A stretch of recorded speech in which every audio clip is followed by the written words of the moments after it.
नमस्कार दोस्तों, स्वागत है आपका आपके अपने YouTube चैनल पर। आज की हमारी क्लास है चाइल्ड डेवलपमेंट एंड पेडागोजी की। अपने इस क्लास में हम अभिवृद्धि एवं विकास पढ़ेंगे। अभिवृद्धि एवं विकास नाम का टॉपिक हम लोग पिछले 3 क्लासेस से कवर कर रहे हैं। तो आज इसका लेक्चर नंबर 4 है और लेक्चर नंबर 4 में हम क्वेश्चंस की प्रैक्टिस करेंगे। इसके पहले ही हमने सारे कॉन्सेप्ट्स को क्लियर कर लिया था, तो अब क्वेश्चन प्रैक्टिस करेंगे और ये ऐसे क्वेश्चन हैं जो आपके एग्जाम में पूछे गए हैं।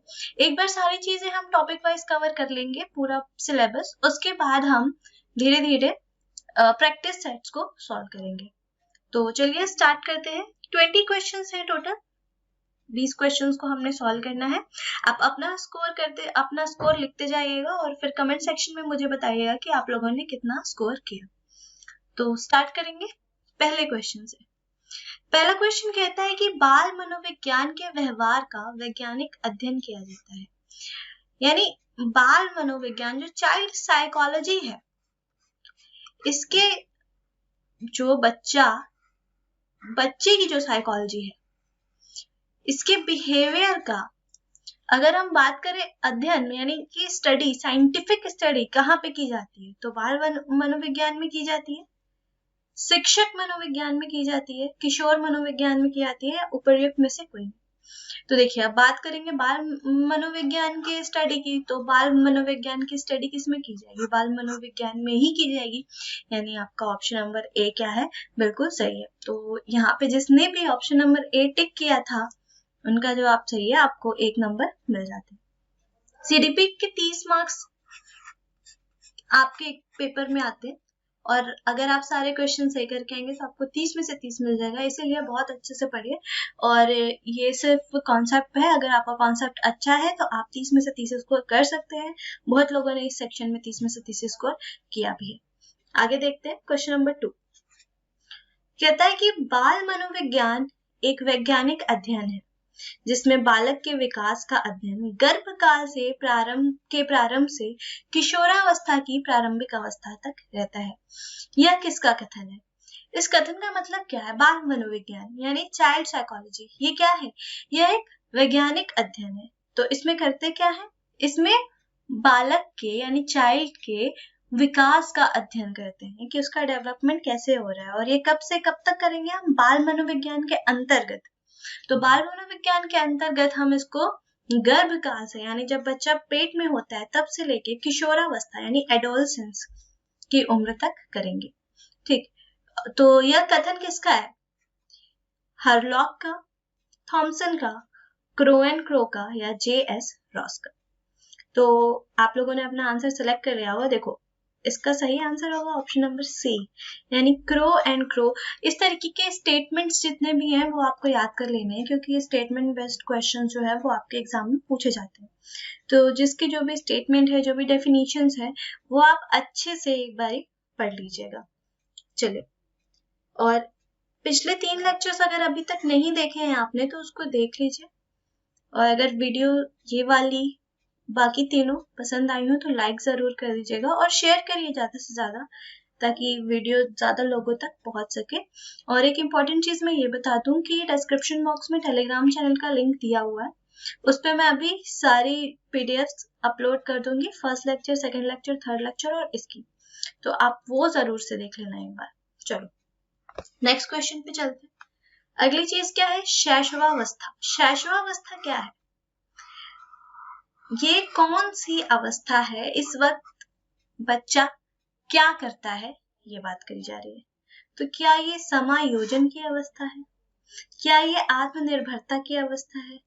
क्या ये समस्या की अवस्था है? या फिर ये अनुकरण? अनुकरण मतलब कि फॉलो करना। जैसे आपने अगर कुछ किया तो आपको देख के बच्चा भी उस चीज को फॉलो करे, इसको अनुकरण कहते हैं। तो देखो, शैशवावस्था क्या है? शैशवावस्था समायोजन की अवस्था है, यानी ऑप्शन नंबर ए आपका ठीक है।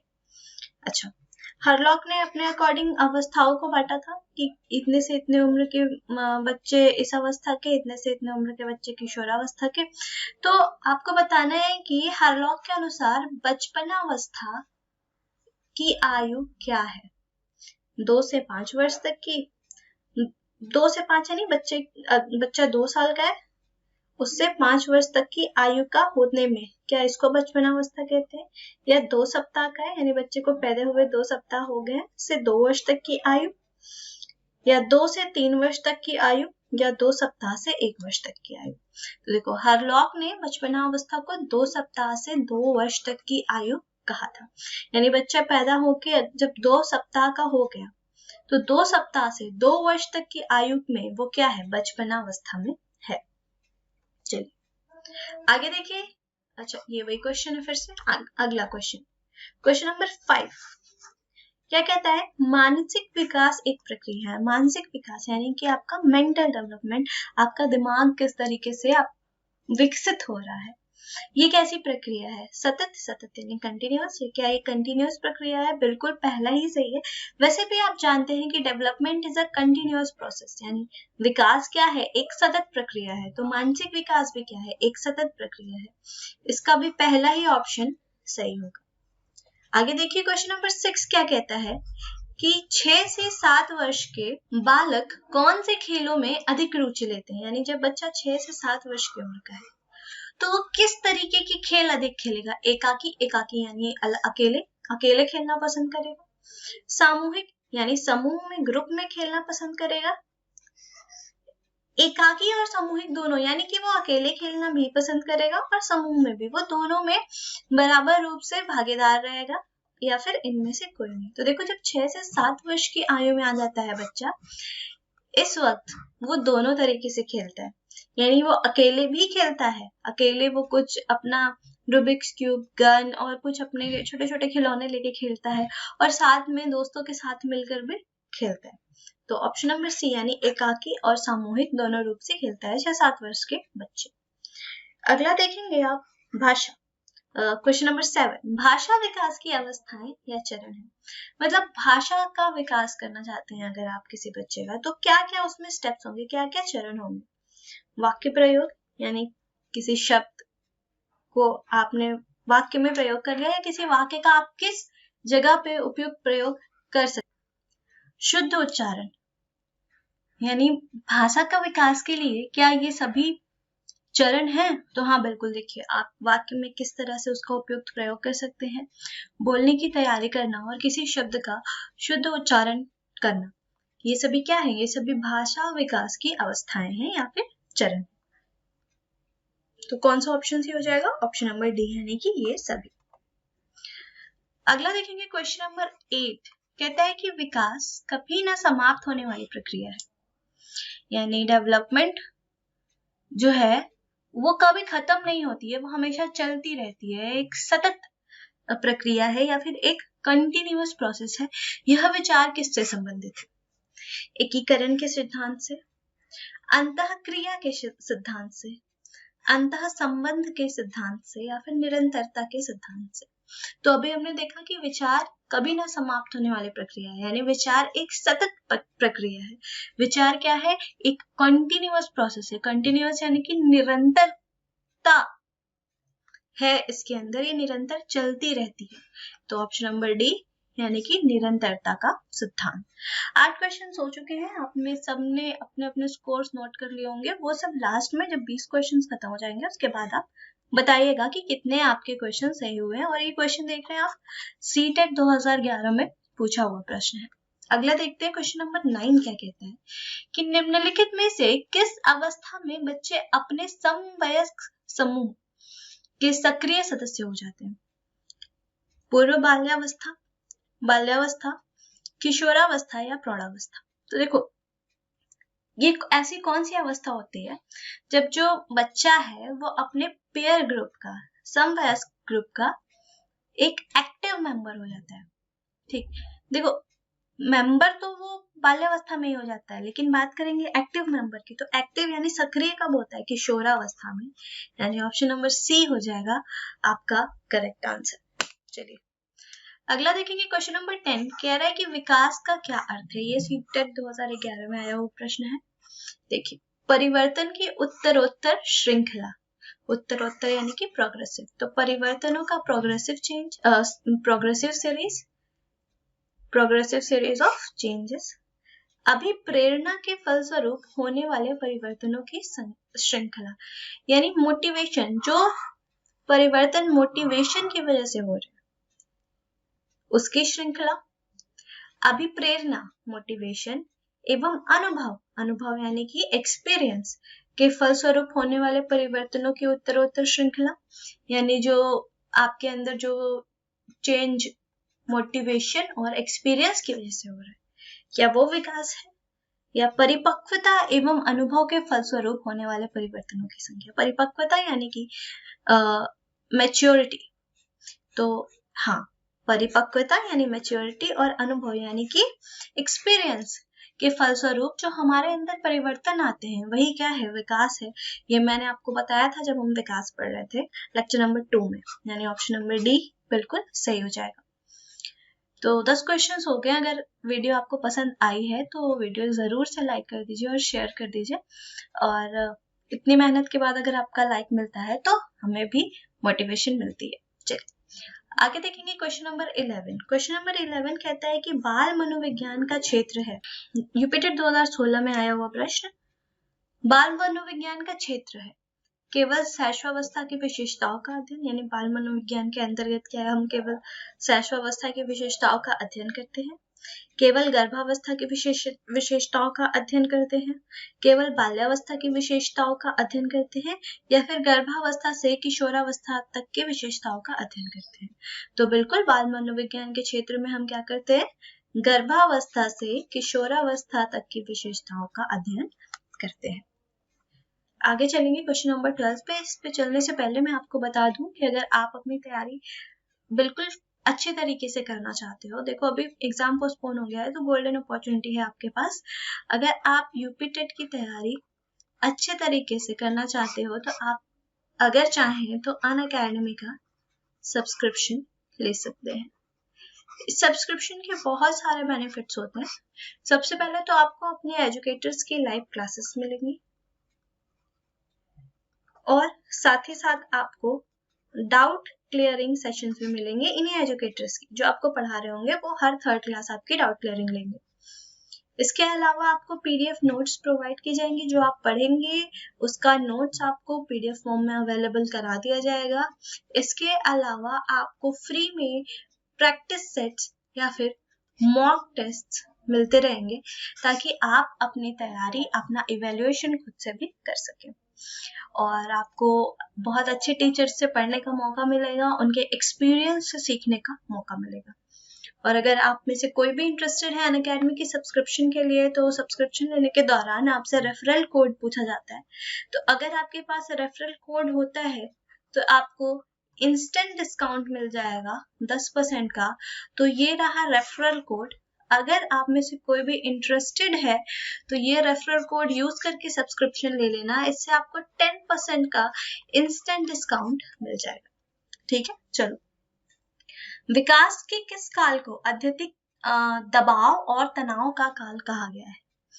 यानी विकास, डेवलपमेंट कि ऐसी कौन सी अवस्था आ जाती है जिसको हम अत्यधिक दबाव और तनाव का काल कहते हैं? किशोरावस्था, प्रौढ़ावस्था, मध्यावस्था या फिर वृद्धावस्था? तो देखो, अत्यधिक दबाव और तनाव का काल किशोरावस्था, ये आप सबको पता होगा, यानी एडोलसेंस। ऑप्शन नंबर ए बिल्कुल सही हो जाएगा। अगला देखिए, बाल्यावस्था की प्रमुख मनोवैज्ञानिक विशेषताएं क्या क्या हैं? यूपीटेट 2014 में आया हुआ प्रश्न है ये। तो बाल्यावस्था में बच्चा क्या करता है? ये पर निर्भरता, ये कुछ छूट गया है यहाँ पे शायद। चलो, सामूहिकता की भावना, बाल्यावस्था में क्या वो समूह में रहने की भावना होती है उसके अंदर? धार्मिकता की भावना, क्या उसके अंदर, बच्चे के अंदर धार्मिकता की भावना होती है? या अनुकरणात्मक प्रवृत्ति का प्रभाव?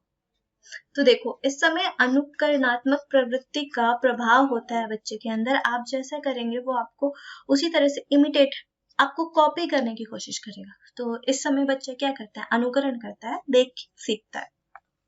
आगे चलिए, क्वेश्चन नंबर 13 कहता है कि बाल्यावस्था की प्रमुख मनोवैज्ञानिक विशेषताएं क्या क्या है? सेम क्वेश्चन आ गया फिर से। चलो, 14, किसके अनुसार बालक का विकास आनुवंशिकता तथा वातावरण का गुणनफल है? यानी किसने कहा है कि बालक का जो विकास है वो आनुवंशिकता यानी हेरिडिटी और वातावरण यानी इन्वायरमेंट से मिलकर होता है? वुडवर्थ ने, गैरेट ने, हॉलैंड ने या थॉर्नडाइक ने? तो वुडवर्थ ने कहा था कि बालक का विकास आनुवंशिकता तथा वातावरण का गुणनफल है। अगला देखिए क्वेश्चन नंबर 15, ये सीटेट 2013 में आया हुआ प्रश्न है। तो विकास का वही संबंध परिपक्वता से है, यानी परिपक्वता आने पर विकास होता है जो कि उद्दीपन का है। तो उद्दीपन यानी स्टिमुलस किससे होता है? तो वो रिएक्शन से होता है यानी प्रतिक्रिया से होता है। तो ऑप्शन नंबर बी आपका करेक्ट हो जाएगा। अगला देखिए क्वेश्चन नंबर 16, पूर्वाग्रही किशोर या किशोरी अपनी किस चीज के प्रति कठोर होते हैं? तो देखो ये अपनी जीवन शैली को लेकर बहुत कठोर होते हैं। जीवन शैली यानी कि लाइफस्टाइल को लेकर बहुत कठोर होते हैं। अगला है क्वेश्चन नंबर 17, सीटेट 2013 में आया हुआ है। शैशवावस्था में बच्चों की क्रियाकलाप किस तरीके के होते हैं? तो वो मूल प्रवृत्त्यात्मक होते हैं, यानी जैसे बच्चों की मूल प्रवृत्ति होती है वैसे होते हैं। संरक्षित होते हैं यानी कंजर्वेटिव होते हैं शैशवावस्था में। तो कंजर्वेटिव तो बिल्कुल भी नहीं होंगे। संज्ञानात्मक होते हैं। संज्ञानात्मक यानी कॉग्निटिव लेवल पे। देखो इस समय तक तो बच्चे का कॉग्निटिव विकास इतना हो नहीं पाएगा शैशवावस्था में, अभी बच्चा जस्ट पैदा हुआ, तो ये भी नहीं। और संवेगात्मक भी नहीं होते, इमोशनल तो बिल्कुल नहीं होंगे। वो क्या किसी चीज को अभी तक तो वो कुछ समझ नहीं पा रहे, यानी ये क्या होते हैं? मूल प्रवृत्त्यात्मक। ऑप्शन नंबर ये आप ऐसे ही कर लेते हैं। अगला देखिए क्वेश्चन नंबर 18 क्या कहता है कि मानव वृद्धि एवं विकास की समझ शिक्षक को किस चीज के योग्य बनाती है? शिक्षण के समय शिक्षार्थियों के संवेगों पर नियंत्रण बनाए रखने के लिए, विविध शिक्षार्थियों के शिक्षक ने शिक्षण के बारे में स्पष्टता लाने के लिए, शिक्षार्थियों को यह बताने के लिए कि वे अपने जीवन में कैसे सुधार कर सकते हैं, यह निष्पक्ष रूप से अपना शिक्षण अभ्यास करते रहने के लिए। तो देखो मानव वृद्धि और विकास की समझ अगर है किसी शिक्षक को, तो वो क्या करेगा कि विविध शिक्षार्थियों के शिक्षण के बारे में स्पष्टता ला सकेगा, क्योंकि हर एक शिक्षार्थी अलग अलग तरीके का होता है। तो किस शिक्षार्थी को किस विधि से आप शिक्षण विधि से आप बताएंगे समझाएंगे कि उसे समझ में आ जाए, तो इसका पता कैसे चलेगा? मानव वृद्धि और विकास की समझ जब होगी किसी शिक्षक। अगला, विकास शुरू होता है। विकास कब से शुरू हो जाता है? उत्तर बाल्यावस्था से, प्रसव पूर्व अवस्था से यानी जब बच्चा पैदा नहीं हुआ है उसके पहले से, शैशवावस्था से, या तो फिर पूर्व बाल्यावस्था से। तो देखिए विकास जो है वो प्रसव पूर्व अवस्था से ही शुरू हो जाता है। आपने देखा है कि विकास हमेशा चलने वाली प्रक्रिया है, यानी डेवलपमेंट आपका वॉर्म टू टर्म चलता है, यानी जैसे ही बच्चा पेट में आया तब से लेके उसके मरने तक विकास होता रहता है।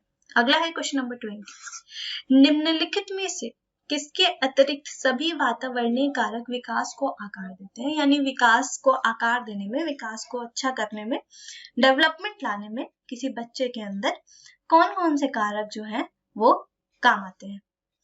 पौष्टिकता की गुणवत्ता, यानी बच्चों का अच्छी पौष्टिकता दी जाए, हेल्थ अच्छी रहेगी तभी विकास होगा, ये तो बिल्कुल सही है भाई, होना चाहिए। संस्कृति यानी कि कल्चर, बिल्कुल। शिक्षा की गुणवत्ता, किस तरीके की शिक्षा प्रदान की जा रही है बच्चे को, वो उसके विकास में मदद करेगी, बिल्कुल सही। शारीरिक गठन, शारीरिक गठन का इससे कोई भी लेना देना नहीं है। बच्चों का शारीरिक गठन कैसा भी हो उसका विकास आप अपने अनुरूप कर सकते हैं, यानी ऑप्शन नंबर डी इसका करेक्ट ऑप्शन हो जाएगा। तो ये हो गए आपके 20 के 20 क्वेश्चंस। अगर आप सबने जरूर अपना स्कोर नोट किया होगा तो कमेंट सेक्शन में बताइएगा कि किसको कितने मिले और किसने कितने क्वेश्चन सही किए। अगर कोई भी कंफ्यूजन हो तो आप मुझसे पूछ सकते हैं। अगर आपको अनअकैडमी का सब्सक्रिप्शन लेना होगा तो रेफरल कोड याद रखिएगा, कुमार केतन, और ये यूज करते ही आपको 10% का डिस्काउंट मिल जाएगा। आप कोई भी कोर्स परचेस कर रहे हो, किसी भी कोर्स में, ये सिर्फ टीचिंग एग्जाम या यूपीटेट या सीटेट के लिए नहीं है। आप कोई भी कोर्स परचेस कर रहे हो उसमें ये कोड अप्लाई करके आप अपने डिस्काउंट का लाभ उठा सकते हैं। तो ये रहे आज के पूरे जितने भी क्वेश्चंस थे। अब मिलते हैं नेक्स्ट सेशन में, तब तक आप लोग अच्छे से पढ़िए, रिवीजन करिए, कोई भी डाउट हो आप मुझसे कमेंट करके पूछ सकते हैं। मिलते हैं नेक्स्ट लेक्चर में, बाय बाय।